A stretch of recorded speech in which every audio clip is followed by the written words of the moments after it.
अस्सलाम वालेकुम एवरीवन, मैं हूं आपकी इंस्ट्रक्टर नूर और आज का जो हमारा टॉपिक है वो बेसिकली है एग्जांपल्स ऑफ स्पैनिंग सेट। अगर आपने स्पैनिंग सेट वाला टॉपिक कभी नहीं पढ़ा और लीनियर कॉम्बिनेशन का टॉपिक नहीं पढ़ा तो आप पहले उसको पढ़ के आएँ और फिर आप ये एग्जांपल्स करें स्पैनिंग सेट की, ताकि आपकी अंडरस्टैंडिंग बेहतर हो जाए। तो सबसे पहले तो मैं आपको हल्का सा एक कॉन्सेप्ट रिव्यू करा देती हूँ स्पैनिंग सेट का। फॉर एग्ज़ाम्पल हम कंसिडर करते हैं कि एक फॉर एग्ज़ाम्पल हम कंसिडर करते हैं कि हमारे पास ये एक वेक्टर स्पेस है जिसको हमने v से रिप्रेजेंट किया, और ये उसके अंदर एक सब स्पेस है जिसको हमने s से रिप्रेजेंट किया, और इस सब स्पेस के अंदर कुछ वेक्टर्स हैं like v1 v2 v3 up to vn। ठीक हो गया।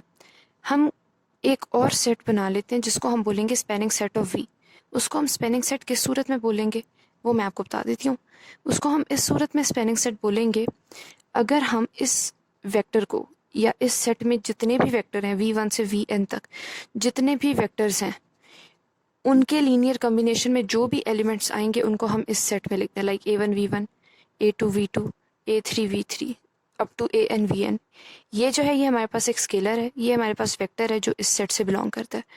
और फॉर एग्जांपल आप कह देते हैं कि v1 का लीनियर कॉम्बिनेशन है a1 v1 plus a2 v2। Basically v1 का लीनियर कॉम्बिनेशन नहीं, v1 इनका लीनियर कॉम्बिनेशन है।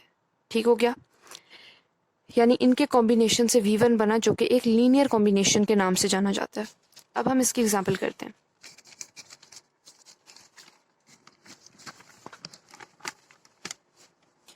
अब ये है, हम कंसिडर करते हैं एक वेक्टर स्पेस को जिसका नाम है R3, और हम एक सेट S कंसिडर कर रहे हैं जिसके अंदर 3 एलिमेंट्स हैं v1 v2 and v3। v1 की वैल्यू है 1 0 0, v2 की है 0 1 0, इसकी है 0 0 1।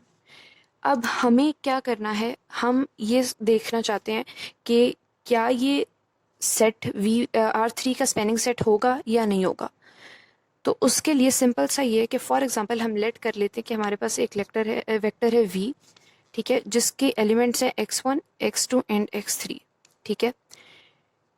सेट S इसका स्पैनिंग सेट कब होगा, जब हम v को इन एलिमेंट्स के लीनियर कॉम्बिनेशन की सूरत में लिख सकें, like v is equals to a1 v1 plus a2 v2 plus a3 v3। v की जगह हम लिख देंगे x1 x2 एंड x3, जबकि a1 और इनकी हम वैल्यूज पुट कर देंगे।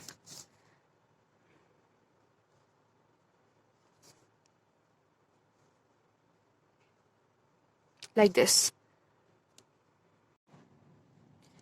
अब ये a1 a2 a3 इसके इक्वल भी हो सकते हैं और इसके इक्वल नहीं भी हो सकते, लाइक और ज़रूरी नहीं है कि यहाँ पे सिर्फ 3 टर्म्स हो, यहाँ पे 4 हो सकती हैं, 5 हो सकती हैं, अप टू n टर्म्स हो सकती हैं इस जगह पे। ठीक है, जितने मर्जी वेक्टर्स हम यहाँ पे लिखें। अब हम एक इसकी एग्जांपल प्रॉपर वाली करेंगे जिसमें हमारे पास बेसिकली ये दो सेट्स हैं 2 1 1 एंड 1 -1 एंड 3। ये बिलोंग करते हैं वेक्टर स्पेस R3 से। Determine whether the vector this belongs to span this. हमने ये देखना कि क्या ये वेक्टर इसके स्पैन से बिलोंग करता है या नहीं। इसका सिंपल मतलब ये है कि क्या इन दोनों वेक्टर्स को एज अ लीनियर कॉम्बिनेशन लिख सकते हैं इसके लिए या नहीं। और इसके लिए हमने जैसा कि पहले हमने पढ़ा है कि हम v is equals to a1 v1 plus a2 v2, हमें बेसिकली इन दो की वैल्यूज़ फाइंड करनी होंगी और राइट हैंड साइड को लेफ्ट हैंड साइड के इक्वल प्रूव करना पड़ेगा। v की जगह हमारे पास है 1 5 -7, जबकि a1 हम एज इट इज़ रखेंगे, v1 की जगह 2 1 1, v2 की जगह हम लिखेंगे 1 -1 एंड 3। इसकी हम ऑग्यूमेंटेड फॉर्म लिख देंगे बेसिकली सिंपल 2। ऑग्यूमेंटेड फॉर्म का ऑलरेडी आपको नॉलेज होगा कि ऑग्यूमेंटेड फॉर्म किस तरह से लिखी जाती है। अब बेसिकली हमने इस मैट्रिक्स को इसकी रिड्यूस्ड रो एक्लियन फॉर्म में लिखना है। ठीक हो क्या। अब उसके लिए जो है आप लोगों को ये ऑलरेडी पता होगा कि इसको अगर हमने रिड्यूस एक्लियन फॉर्म में कन्वर्ट करना हो तो हमें एलिमेंट्री रो ऑपरेशंस यूज़ करने पड़ते हैं।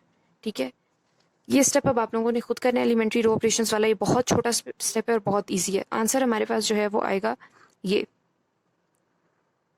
एंड 0।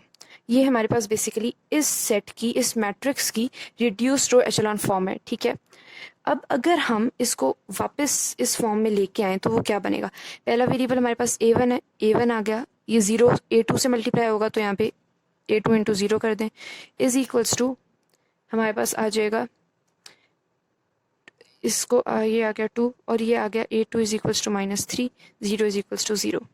ये A2 कैंसिल हो गया, मतलब ये A2 into 0 is equals to 0। तो A1 की वैल्यू हमारे पास क्या आ गई 2 और A2 की वैल्यू हमारे पास आ गई -3। ठीक हो गया, ये हमारे पास आंसर्स हैं। अब एक और स्टेप ये है कि हमें कैसे पता लगा कि ये आंसर हमारे पास सही है। उनके लिए फिर हम एक लास्ट स्टेप करते हैं जिसको बोलते हैं वेरिफिकेशन। हमारे पास ये इक्वेशन है, हमने A1 की जगह 2 पुट कर देना है और A2 की जगह हमने -3 पुट कर देना है। इनको सॉल्व करके हमने इन दोनों को ऐड करना है और हमने चेक करना है कि आया कि इसका आंसर जो है वो इसके इक्वल आता है या नहीं। हम इस स्टेप को भी अभी प्रूव कर लेते हैं।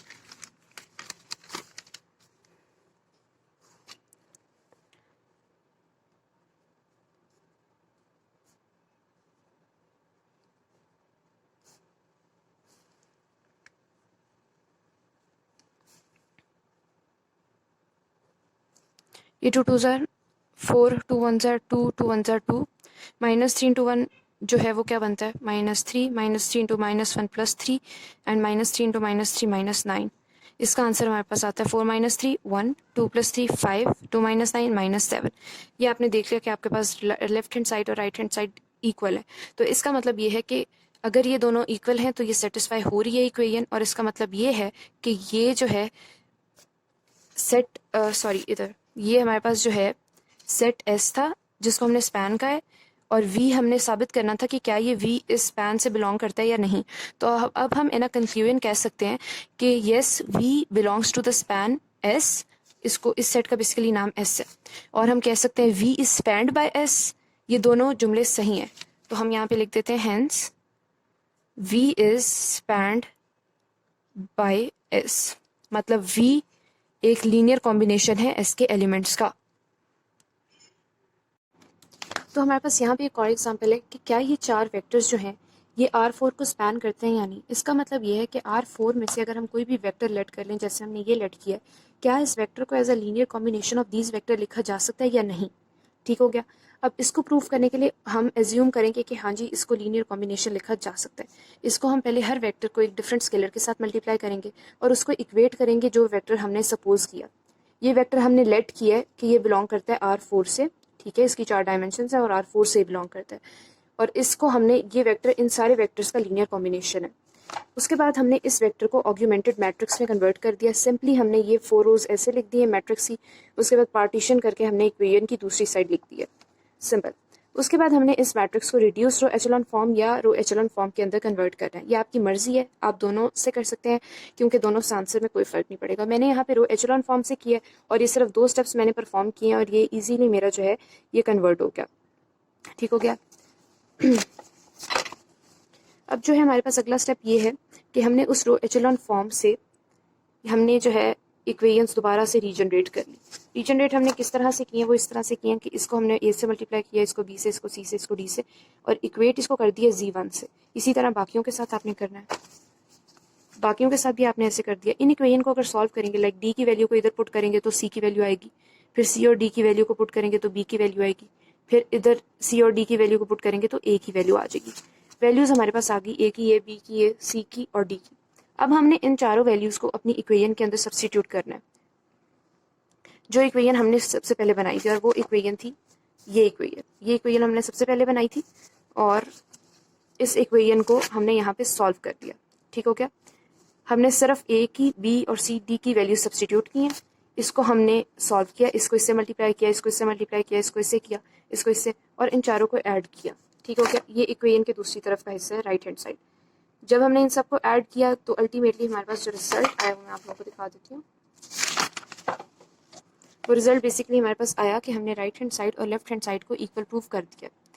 ठीक है, तो ये हमारे पास एक और बहुत सिंपल सी एग्जांपल है। अब मैं आपको एक और एग्जांपल दिखाऊंगी जिसमें हमें कहा होगा कि show that these sets of vector belong to span R4 और नॉट, मतलब कि R4 का कोई वेक्टर कुछ वेक्टर्स के लीनियर कॉम्बिनेशन में लिखा जा सकता है या नहीं। अब हम वो एग्जाम्पल करेंगे और एंड पे जो है इन सारी एग्जाम्पल्स की मैं पिक्चर्स भी पोस्ट करूंगी ताकि आप लोग स्क्रीनशॉट ले सकें इनका, अगर आपको ज़रूरत हो तो। तो यहाँ पे हमारे पास एक और एग्जाम्पल है और हमारे पास क्वेश्चन सेम है कि क्या ये वेक्टर्स जो हैं, ठीक है, जो कि किसी भी सेट से बिलोंग करते हैं, क्या ये R4 को स्पैन करते हैं या नहीं। ठीक है, मतलब ये कि क्या R4 का कोई भी arbitrary vector like Z1 Z2 Z3 इनके लीनियर कॉम्बिनेशन में लिखा जा सकता है या नहीं। ठीक हो क्या।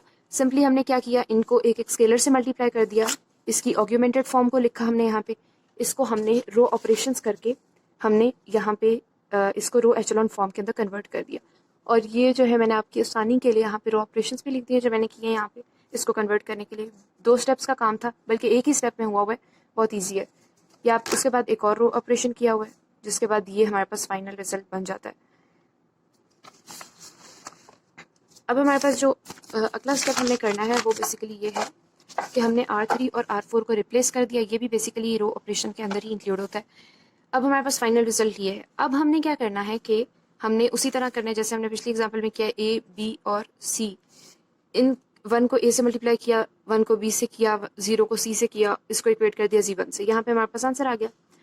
अब उसके बाद अगर हमारे पास हम देखें तो हमारे पहले तो एक ये भी पॉइंट बनता है कि सीधा सीधा यहीं से आप कह सकते हैं कि know the vector V does not span R4। उसकी वजह मैं आपको बता देती हूँ, लेकिन मैंने जो है वो आपके कन्वीनियंस के लिए इसको प्रॉपर सॉल्व किया। और उसमें बेसिकली ये है कि अगर हम वैल्यूज़ निकालें, यहाँ पे A की हमारे पास ये वैल्यू आ जाती है, B और C की वैल्यूज़ ऑलरेडी हमारे पास सिंपली आ गई हैं। और अगर हम इन वैल्यूज़ को उसी जगह पे पुट करें, A, B और C की जगह पे पुट करें और इन दोनों को इक्वेट करें, तो हमारे पास एंड पे राइट हैंड साइड और लेफ्ट हैंड साइड इक्वल नहीं आ रही। देखिए यहाँ पे 0 है, यहाँ पे Z3 है। इसका मतलब है कि ये जो हमारे पास सेट ऑफ वेक्टर है जो हमें शुरू में दिया हुआ है, ये सेट्स ऑफ वेक्टर, ये इसके लीनियर कॉम्बिनेशन के तौर पे नहीं लिखा जा सकता। इसका मतलब ये कि this set of vector do not span R4। तो ये एक और सिंपल सी एग्जांपल थी जिसमें हमने जो है वो उसको प्रूव किया कि ये जो वेक्टर्स हैं ये R4 से नहीं बिलोंग करते या R4 से स्पैन नहीं हो सकते। तो आज की बस इतनी ही वीडियो थी और बाकी मैं इन पिक्चर्स आपको भी शो हो जाएंगी, तो अगर आपने स्क्रीनशॉट लेने हो तो आप ले सकते हैं।